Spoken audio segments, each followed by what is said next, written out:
민세리가 납치되던 그날 밤 사실은 20년 동안 숨겨진 진실이 드러나고 있었다.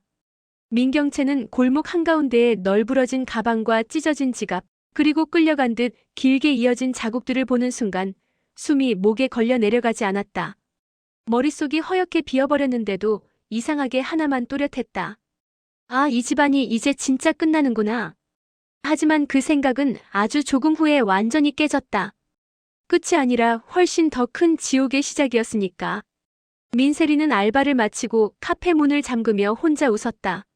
잠금 장치를 당겨 확인하면서도 마음은 이미 집 쪽으로 달려가 있었다. 오늘은 큰언니 같은 사람에게 부탁을 해두었다. 언니, 오늘은 나 먼저 끝나는 날이에요. 집에 같이 들어가요. 나 오늘은 혼자 가기 싫어요. 민경채는 대수롭지 않게 웃으며 대답했었다. 그래, 알았어. 나 일만 끝나면 카페 앞으로 갈게. 그 말이, 그 약속이 밤이 되자 가장 잔인한 기억이 되었다. 경채가 회사 일을 마치고 민강유통 건물에서 나왔을 때 시계는 이미 밤 11시를 향하고 있었다. 알바 끝난 지 꽤 지났는데도 세리에게서 아무 소식이 없다는 사실이 뒤늦게 이상하게 느껴졌다. 그래서 카페 쪽으로 발길을 옮긴 순간 경채는 몸이 먼저 굳고 그 다음에 마음이 무너지는 경험을 했다.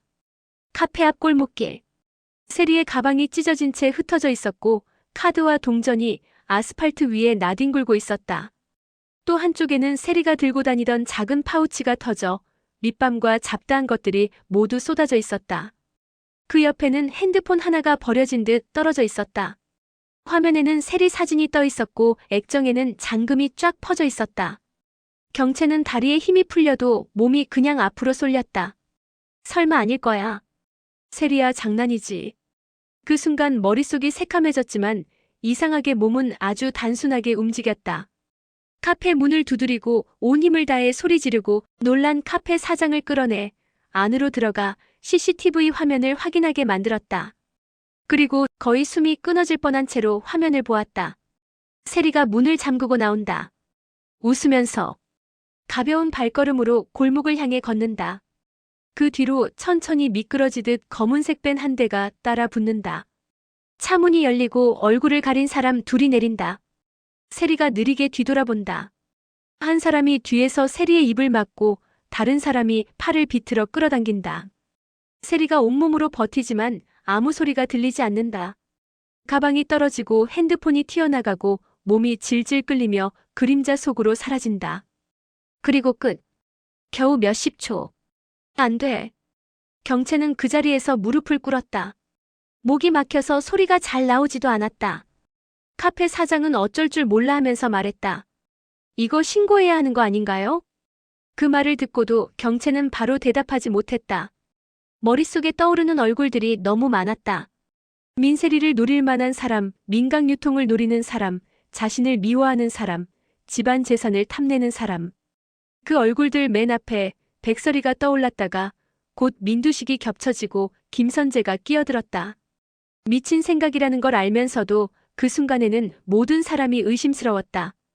그날 밤 민강유통 집에서는 또 다른 싸움이 벌어지고 있었다. 백설이는 호텔방 대신 오랜만에 민강유통집 응접실 소파에 앉아 있었다. 이혼 서류에 도장을 찍고 집을 나왔지만 민세리 걱정 때문에 다시 회장 집으로 발길을 돌렸던 것이다. 아버님, 두식 회장님 계세요? 응접실에는 민두식 대신 민수정과 민지선만 앉아 있었다. 수정은 팔짱을 끼고 비웃는 얼굴이었다. 언니는 이제 여기 식구 아니잖아. 왜 와? 설이는 그런 말에 반사적으로 맞받아치려다가 입술을 꾹 깨물었다.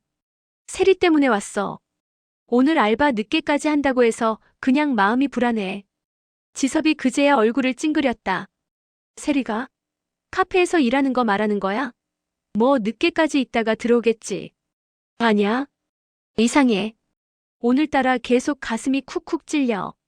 설이가 가슴 쪽을 잡으며 말하는데 그 순간 현관 쪽에서 문이 열리는 소리가 났다. 문태경과 장연숙이 함께 들어오고 있었다.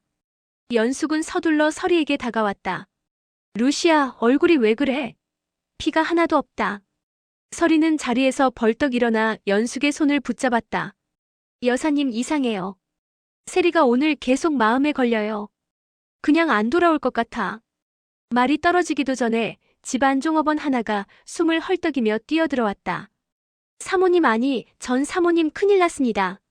종업원의 입에서 카페, 골목, 납치 같은 흔적이라는 단어가 섞여 나오는 순간 응접실에 있던 사람들 표정이 동시에 무너졌다. 이번엔 누구도 서로를 비난하거나 탓할 겨를이 없었다. 같은 밤 경찰서 옆 별관에서는 민강 유통과 관련된 사건 기록이 책상 위에 펼쳐지고 있었다. 조필두는 오래된 서류를 넘기다가 새로 들어온 보고서를 올려놓았다. 민강 유통 상속 다툼, 두식 회장의 횡령 의혹, 김선재의 투자 사기 의혹, 20년 전 산부인과 사고 기록. 모두 따로따로인 줄 알았던 사건들이 묘하게 하나의 선으로 이어지는 것 같았다. 필두는 작은 메모에 이렇게 적어두었다. 민강유통 집안 지금부터가 시작. 그가 몰랐던 건 그 문장 하나가 정말로 예언처럼 맞아 떨어지게 된다는 사실이었다. 민세리 납치 사건은 금방 집안 전체를 뒤흔들었다.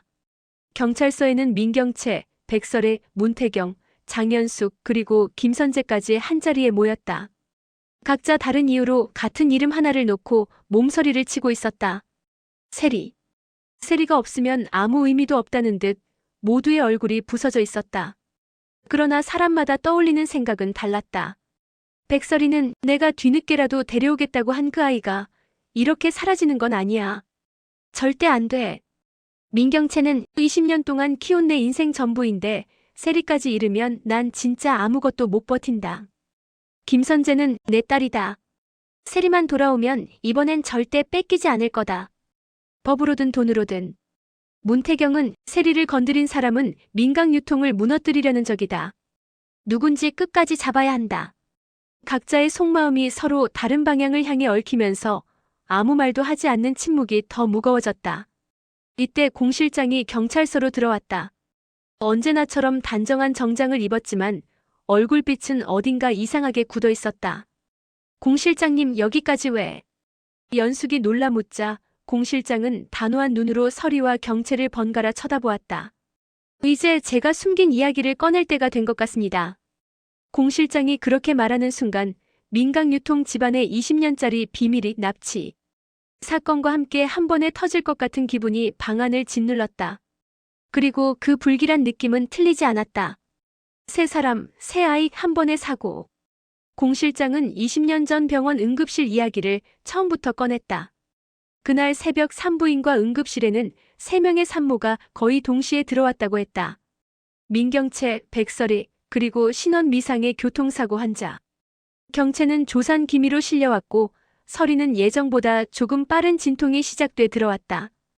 교통사고를 당한 여자는 이미 의식이 없었고 몸 여기저기가 피투성이었다. 같은 시간에 새 아이가 태어났다. 경채의 아기는 호흡이 약했고 청색증 소견이 있었고 의사는 살기 어렵다고 했다. 설이의 아이는 건강했고 힘찬 울음소리를 냈다. 교통사고 환자의 아기는 숨이 거의 끊어질 듯 가늘게 이어져 있었지만 간신히 심장이 뛰고 있었다.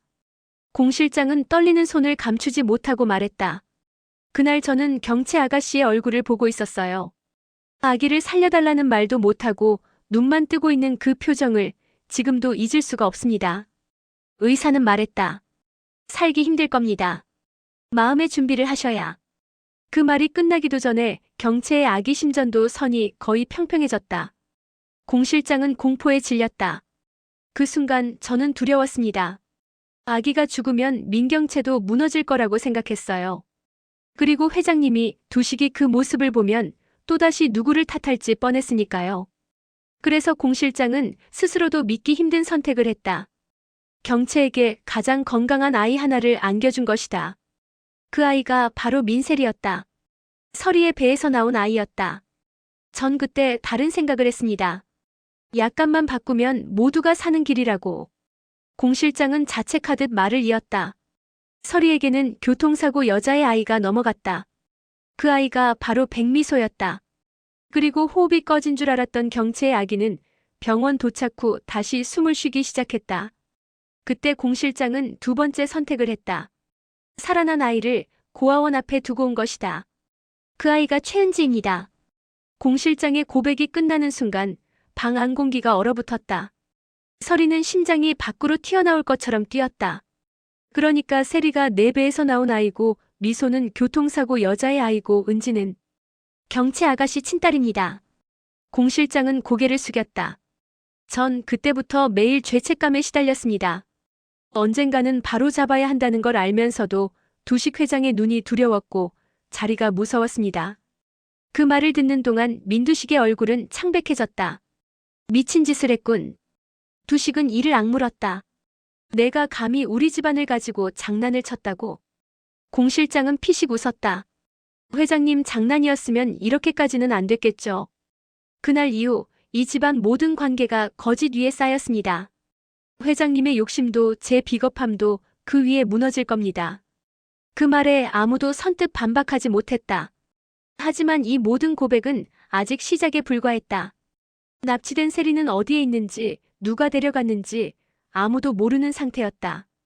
경찰은 세리의 물건에서 나온 자국을 따라 외곽까지 수색을 넓혀갔다. 그러나 그날 새벽 가장 먼저 세리를 본 사람은 경찰이 아니라 백미소였다. 미소는 사고로 세상을 떠났지만 그날 밤 모두의 머릿속에서 선명하게 되살아나 있었다. 서리는 병원 복도에서 미소의 영정 사진 앞에서 한참을 서 있었다. 미소야, 엄마가 너무 늦게 알았지? 그녀는 사진 속 미소의 얼굴을 보며 속으로 말했다. 너는 사실 내 배에서 나오지 않은 아이였어. 그런데도 나는 끝까지 내가 내 딸이라고 믿고 살았어. 그리고 지금 와서 알게 된 진실은 세리도 내 딸이었다는 것. 이렇게 뒤늦게 섞인 진실들이 사람의 마음을 갈갈이 찢고 있었다. 그 사이 민경채는 공 실장의 고백 이후 완전히 무너졌다. 자신이 죽었다고 믿었던 친딸이 살아있었고 20년 동안 전혀 다른 곳에서 혼자 컸다는 사실이 머리로는 이해되는데 마음은 전혀 받아들이지 못했다. 은지 내 딸 최은지. 이름만 입에서 맴돌 뿐이었다.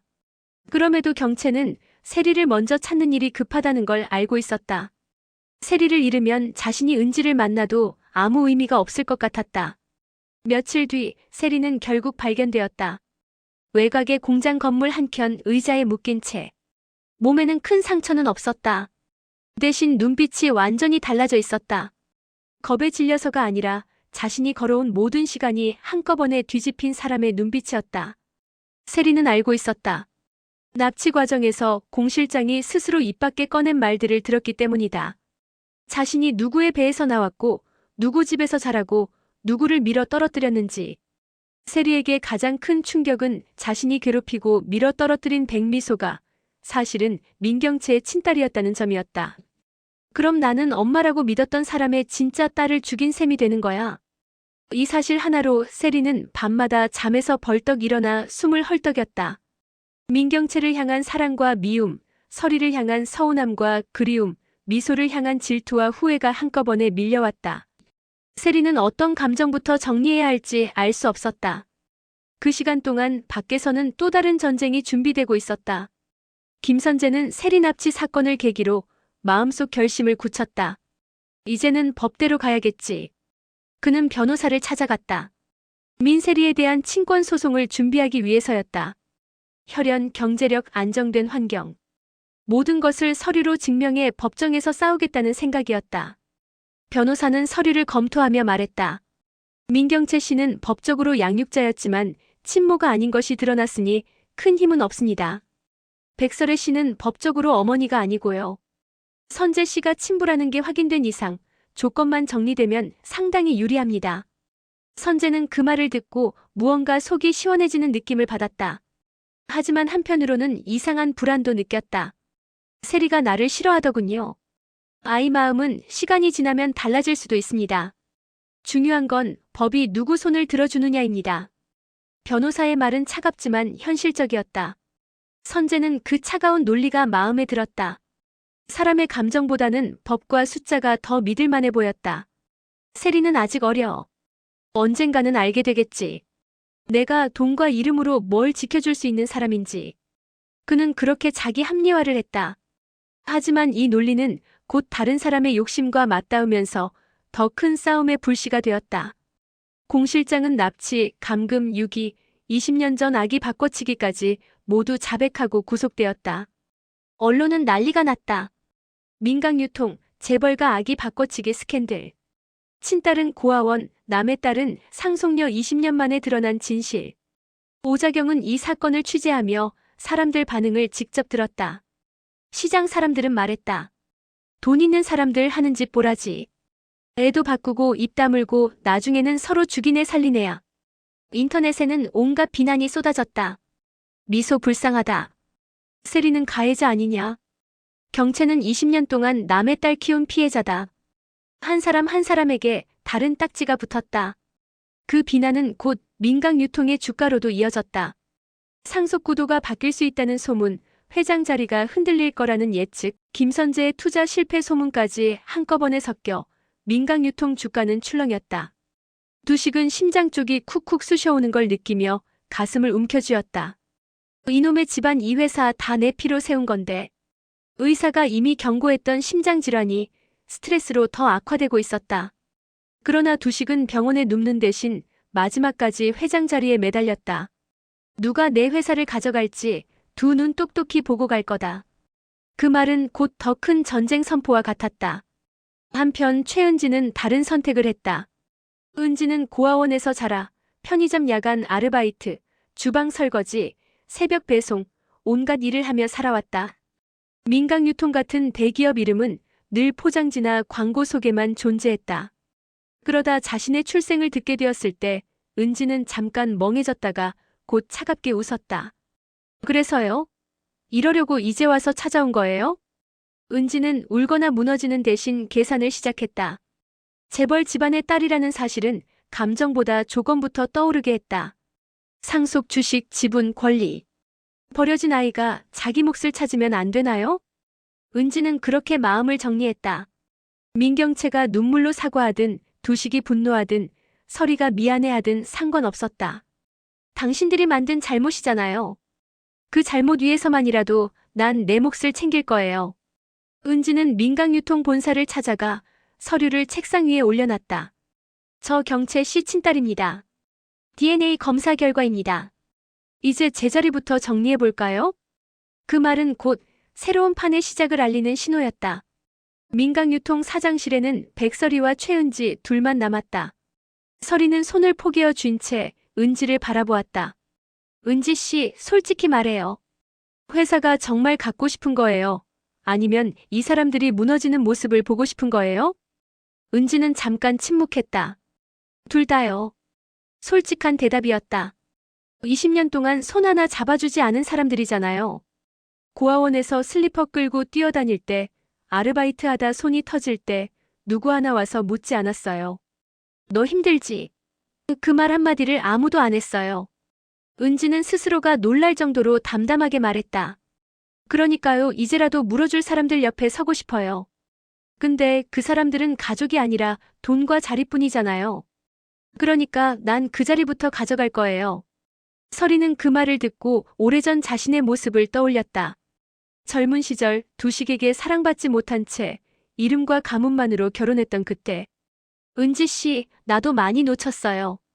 미소도 제대로 못 안아줬고 세리도 제때 못 데려왔죠. 근데 하나만 약속해줘요. 세리만은 보호해줘요. 회사 싸움에 끌어들이지 말아요. 은지는 설이를 바라보며 고개를 기울였다. 그건 세리가 선택하게 두죠. 대신 제 몸만큼은 확실히 넘겨주세요. 그 순간 설이는 자신이 지켜야 할 것이 무엇인지 분명해졌다. 회사가 아니라 세리였다. 그래서 설이는 결심했다. 민강유통 지분 일부를 은지에게 넘기기로. 조건은 단 하나였다. 세리를 김선재에게 보내는 일에는 절대 서지 말 것. 하지만 세상 일이 그렇게 간단히 정리될 리 없었다. 김선재는 최은지가 민강유통에 나타났다는 소식을 곧 알게 되었다. 민수정이 흥분한 얼굴로 말했기 때문이다. 오빠 큰일 났어. 은지라는 애 언니 친딸이라더라. 지분 달라고 난리야. 선재는 잠시 생각하다가 입꼬리를 올렸다. 큰일? 아니지. 이건 기회야.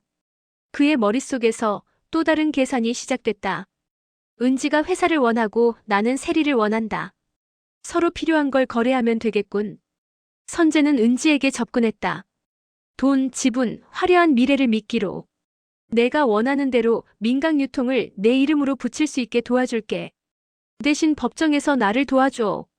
세리가 나한테 오는 게 맞다고 말해줘. 겉으로는 부드럽게, 속으로는 치밀하게. 이건 단순한 친권 싸움이 아니라 회사와 사람과 피를 동시에 거래하는 협상으로 변하고 있었다. 문제는 은지가 단순한 피해자나 허수아비가 아니라는 점이었다. 은지는 서리의 제안과 선재의 제안을 동시에 머릿속에 올려놓고 저울질했다. 재미있네. 모두들 나 없이는 못 이기는 싸움이 돼버렸네. 그 생각을 하는 순간 은지의 마음속 어디엔가 오래 묵은 상처와 함께 묘한 쾌감이 올라왔다. 그러나 그 쾌감 뒤에는 여전히 깊은 공허함이 자리하고 있었다. 그래도 누군가 한 번쯤은 나를 이름으로 불러주면 좋겠는데. 고아원 시절 이름 대신 번호로 불리던 기억이 자꾸만 발목을 잡았다. 그래서 은지는 마지막 선택을 세리에게서 듣고 싶었다. 며칠 후 조용한 카페에서 세 사람은 마주 앉았다. 백설의 민세리, 최은지. 세리는 손을 꼭 쥔 채 고개를 숙이고 있었다. 눈밑은 밤새 운티가 그대로 남아있었다. 은지는 세리를 조용히 바라보다가 입을 열었다. 세리야, 우리 서로 얼굴 똑바로 보고 말해보자. 세리는 겨우 고개를 들었다. 언니. 입에서 나온 호칭은 자연스럽게 언니였다.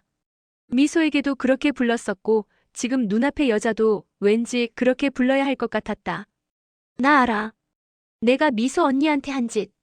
세리는 말을 시작하자마자 눈이 붉어졌다.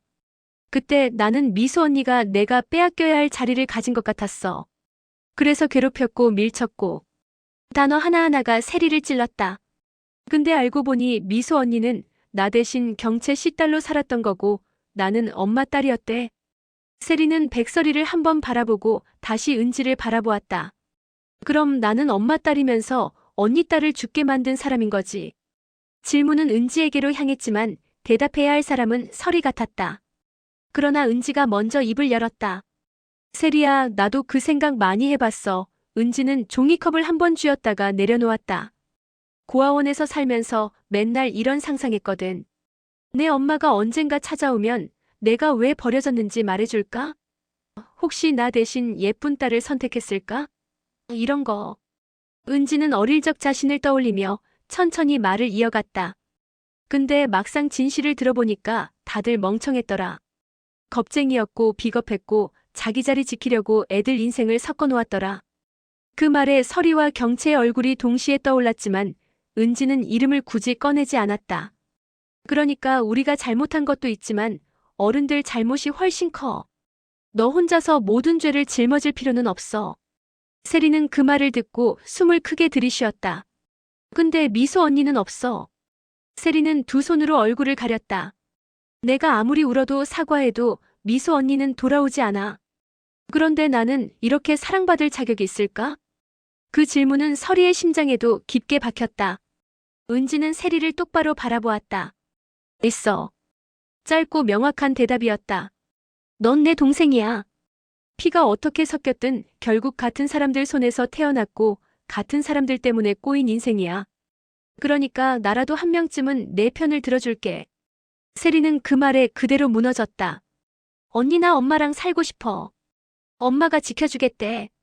세리는 떨리는 목소리로 말했다. 근데 김선재 그 사람은 나를 그냥 자기 피라고만 생각해. 사람으로 보는 게 아니라 소유물처럼. 은지는 고개를 끄덕였다. 그럼 대답은 나온 거네. 은지는 설이를 향해 시선을 돌렸다. 백설의 씨, 전 세리 편에 설게요. 법정에서 세리가 어디에 있어야 하는지 말해줄게요. 설이는 그 말을 듣고 말없이 고개를 숙였다. 눈물이 자연스럽게 떨어졌다. 대신 약속은 지켜주세요. 제 몫에 대한 약속. 은지는 짧게 덧붙였다. 회사의 지분, 권리, 자리. 그런 것들이 여전히 이들의 삶을 옥죄고 있었지만 적어도 이 순간만큼은 한 사람의 선택이 진심으로 느껴졌다. 그러나 세상에는 언제나 반대편이 존재한다. 김선재는 은지의 선택이 바뀌었다는 사실을 나중에 알게 되었다. 은지가 더 큰 지분을 제안받고 세리 편에 서기로 했다는 소문은 금방 돌았다. 선재는 분노했지만 곧 표정을 가라앉혔다. 그렇다면 다른 길을 찾으면 되지. 그는 방향을 바꾸어 민경채에게 다가갔다. 경채 씨 20년 동안 세리 키우느라 고생했죠. 선재는 마치 오래된 지인을 대하듯 부드럽게 말했다. 하지만 생각해봐요.